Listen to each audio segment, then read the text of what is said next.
قرآن کریم نے اس دور کے چیلنج کے مطابق اللہ تبارک و تعالیٰ نے قرآن کریم کو نازل کیا اور سارے عرب والوں کو اس قرآن کریم نے خاموش کر دیا، اس کتاب نے خاموش کر دیا۔ آج اسی قرآن کو ہم ماننے والے اور اسی دین پر ہم چلنے والے ہیں۔ آج جس دور میں ہم زندگی گزار رہے ہیں یہ دور ٹیکنالوجی کا دور ہے، یہ دور انٹرنیٹ کا دور ہے، اور دنیا ایک گاؤں اور ایک ولیج کی شکل بنتی چلی جا رہی ہے۔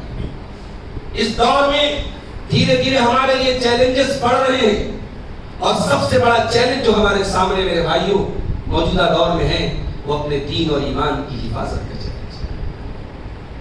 یاد رکھیے، اسلام کے دشمن کو اگر پرابلم ہے تو آپ کے عقیدے سے پرابلم ہے، ان کو پرابلم ہے تو آپ کے ایمان سے پرابلم ہے۔ آپ کے ٹوپی پہننے سے انہیں پرابلم نہیں ہے، آپ کے گوشت کھانے سے پرابلم نہیں ہے، آپ کے بظاہر مسلمانوں والی شناخت اپنانے سے ان کو پرابلم نہیں ہے، ان کو پرابلم آپ کے عقیدے اور آپ کے ایمان سے۔ اللہ نے قرآن کریم میں فرمایا کہ یہ یہود و نصارہ کیا چاہتے ہیں۔ اللہ نے فرمایا اے نبی، یہ یہود و نصارہ یہی چاہتے ہیں کہ تمہیں تمہارے دین سے ہٹا دے، ان کی خواہش نہیں، ان کا ارادہ یہ کہ تم کو تمہارے دین سے پھیر دے۔ وَلَن تَرْضَىٰ عَنْكَ الْيَهُودُ وَالنَّصَارَىٰ حَتَّىٰ تَتَّبِعَ مِلَّتَهُمْ۔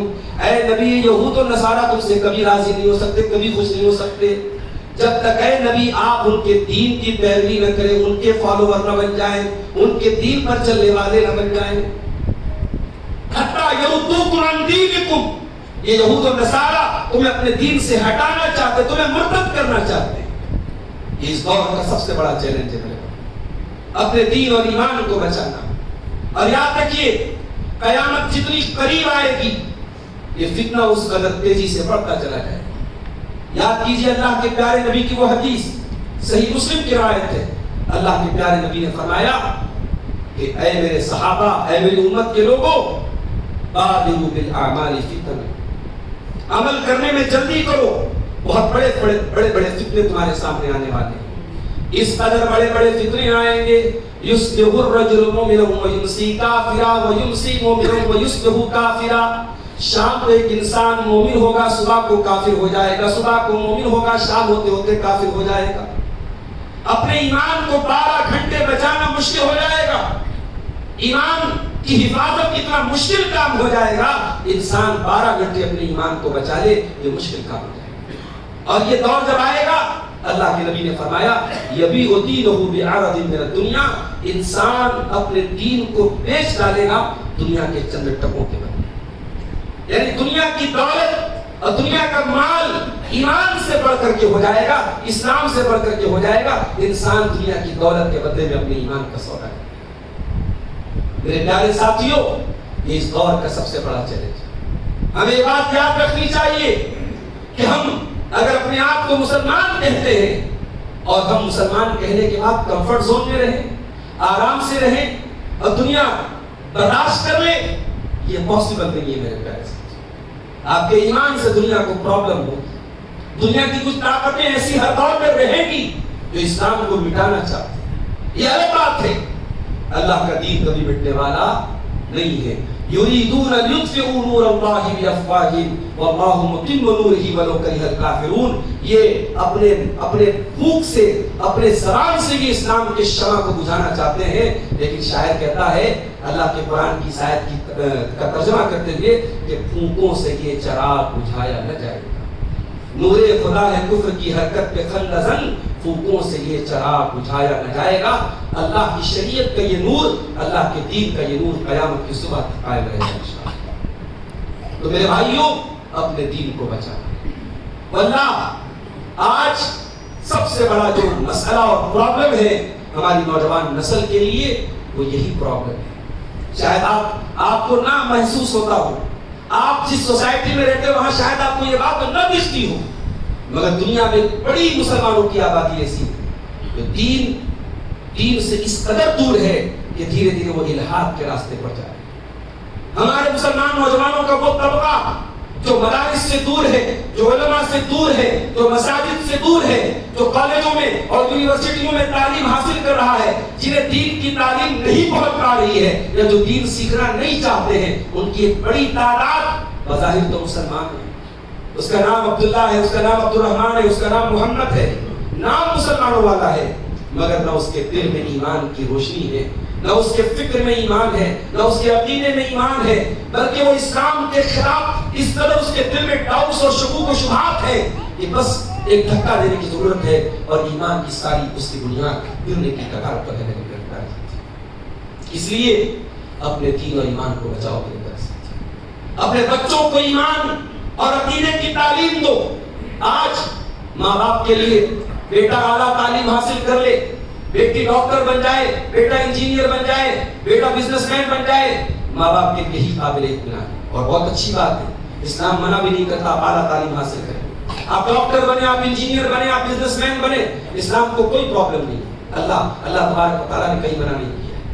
مگر آپ کا بیٹا ڈاکٹر بن کر کے، انجینئر بن کر کے، بزنس مین بن کر کے اپنے ایمان کو بھول جائے، اپنے دین کو بھول جائے، اپنے خالق کو بھول جائے، یہ پرابلم ہے میرے پیارے۔ اما عائشہ فرماتی ہیں ایک رات کا معاملہ ہے، اللہ کے پیارے نبی صلی اللہ علیہ وسلم رات میں میرے بستر پر تھے، آپ اٹھتے ہیں اور آپ کہتے ذرینی اتعبد لربی، اے عائشہ میں اپنے رب کی عبادت کرنے جانا چاہتا ہوں، مجھے جانے دو۔ اللہ کے نبی اپنی بیوی سے کہتے، یعنی آپ اپنی بیوی سے ہم کہہ سکتے ہیں کہ پوچھ رہے ہیں، اجازت لے رہے ہیں کہ اے عائشہ میں تہجد پڑھنے جانا چاہتا ہوں، تمہیں کوئی تکلیف تو نہیں ہے؟ اللہ اکبر۔ میاں بیوی کا رشتہ اللہ کے نبی کی سیرت سے ہمیں اس رشتے کی نزاکت کا احساس ہو رہا ہے۔ ہمارے یہاں بعض لوگوں نے میاں بیوی کے رشتے کو نوکر اور مالک کا رشتہ بنا کے رکھا ہے، باس اور جو ہے خادم کا رشتہ بنا کے رکھا ہے۔ یہ محبت اور پیار کا رشتہ ہے میرے پیارے ساتھی۔ حضرت عائشہ نبی کی بیوی، نبی کی چہیتی بیوی، نبی پر جان نثار کرنے والی کہتی ہے اللہ کے نبی انی احب قربک واحب ما یسر، میں تو یہی چاہوں گی کہ آپ میرے پاس ہیں، لیکن ہاں میں یہ بھی چاہوں گی کہ جس میں آپ خوش ہیں اس میں میری خوشی ہے۔ فقام فتطہر، اللہ کے نبی اٹھے اور آپ نے وضو کیا، طہارت حاصل کی اور آپ نے تہجد کی نماز پڑھی، اور تہجد کی نماز پڑھنے کے بعد اللہ کے پیارے نبی بیٹھ کر کے رونے لگے، اور اس قدر روئے حتی بل ہجرہ، آپ کے کرتے کا دامن آنسوؤں سے بھیگ گیا۔ اس کے بعد پھر آپ رونے لگے حتی بلت لحیتہ، آپ کی داڑھی آنسوؤں سے تر ہو گئی۔ اس کے بعد پھر آپ رونے لگے حتی بل الارض، جس زمین پر آپ بیٹھے تھے وہ زمین آپ کی آنسوؤں سے بھیگ گئی۔ پوری رات تہجد پڑھنے کے بعد اللہ کے پیارے نبی روتے رہے، فجر کا وقت ہو گیا، حضرت بلال آئے فجر کے وقت کی اطلاع دینے کے لیے، بتانے کے لیے کہ فجر کا وقت ہو گیا ہے، اور جب انہوں نے یہ دیکھا کہ اللہ کے پیارے نبی رو رہے ہیں، حضرت بلال نے کہا کہ اے اللہ کے نبی آپ رو رہے ہیں، آپ کی آنکھوں میں آنسو ہیں، وقد غفر اللہ ما تقدم من ذنبک وما تأخر، آپ تو مغفور لہو ہیں، آپ تو بخشے بخشائے ہیں، آپ کیوں رو رہے ہیں؟ آپ کے ساتھ ایسا کیا مسئلہ ہے کہ آپ اللہ کی بارگاہ میں رو رہے ہیں؟ اللہ کے نبی نے فرمایا افلا اکون عبدا شکورا، کیا میں اپنے رب کا شکر گزار بندہ نہ بنوں؟ آج ہم چار نیکی کے کام کر لیں تو صاحب ہم تو بڑے 30 مار کھا بن جاتے ہیں۔ کوئی نمازی بن گیا تو کسی کو اللہ تعالیٰ نے مال دے دیا، مسجد و مدرسے میں تعاون کر رہا ہے، اللہ کی راہ میں صدقہ خیرات کر رہا ہے، چند نیکیوں کو ہم نے جنت کا ٹکٹ سمجھ لیا میرے بھائی۔ کبھی اپنی نیکیوں پر تکبر نہ کرنا میرے ساتھ۔ دنیا کا سب سے خطرناک تکبر عبادت کا تکبر ہے، دنیا کا سب سے خطرناک تکبر نیکی کا تکبر ہے۔ اللہ کے نبی نے کہا کہ اے بلال افلا اکون عبدا شکورا، کیا میں اپنے رب کا شکر گزار بندہ نہ بنوں؟ اس کے بعد آپ نے فرمایا اے بلال لقد انزلت علی اللیلۃ آیۃ، آج میرے اوپر قرآن کی ایسی آیت اتری ہے، ویل لمن قرأها ولم یتدبر فیہا، جو اس آیت کو پڑھے اور غور نہ کرے اس انسان کے لیے بربادی ہے۔ جو قرآن کی آیت کو پڑھتا ہے اور غور نہیں کرتا ہے وہ برباد ہو جائے گا، ویل، اس کے لیے بربادی ہے جہنم میں۔ کون سی آیت تھی؟ سورہ آل عمران کی آیت نمبر 190 تھی۔ سورہ آل عمران کی 190 نمبر کی آیت، ان فی خلق السماوات والارض واختلاف اللیل والنہار لآیات لأولی الالباب، آسمان اور زمین کی پیدائش میں اور رات اور دن کے آنے جانے میں عقل مندوں کے لیے نشانیاں ہیں۔ کون ہے عقل مند؟ کون ہے جینیس؟ دنیا کے لیے کون جینیس ہے؟ جس نے IAS کا ایگزام ٹاپ کر دیا، جس نے نیٹ کا ایگزام پاس کر دیا، جو 18 گھنٹے پڑھائی کرتا ہے، جس کے بعد بڑی بڑی ڈگریاں ہیں۔ قرآن کس کو عقل مند قرار دے گا؟ قرآن کس کو جینیس قرار دے گا؟ اللہ نے فرمایا الذین یذکرون اللہ قیاما وقعودا وعلی جنوبہم وَيَتَفَكَّرُونَ فِي خَلْقِ السَّمَاوَاتِ وَالْأَرْضِ رَبَّنَا مَا خَلَقْتَ هَذَا بَاطِلًا۔ عقل مند تو وہ لوگ ہیں جو کھڑے ہو کر کے بھی اللہ کو یاد کرتے ہیں، جو بیٹھ کر کے بھی اللہ کو یاد کرتے ہیں، جو لیٹ کر کے بھی اللہ کو یاد کرتے ہیں، اور جو غور کرتے ہیں آسمانوں اور زمین میں، اور اس نتیجے پر پہنچتے ہیں کہ اے ہمارے پروردگار، تو نے اس کائنات کو بیکار نہیں بنایا ہے، تو نے اس کائنات کو بے مقصد نہیں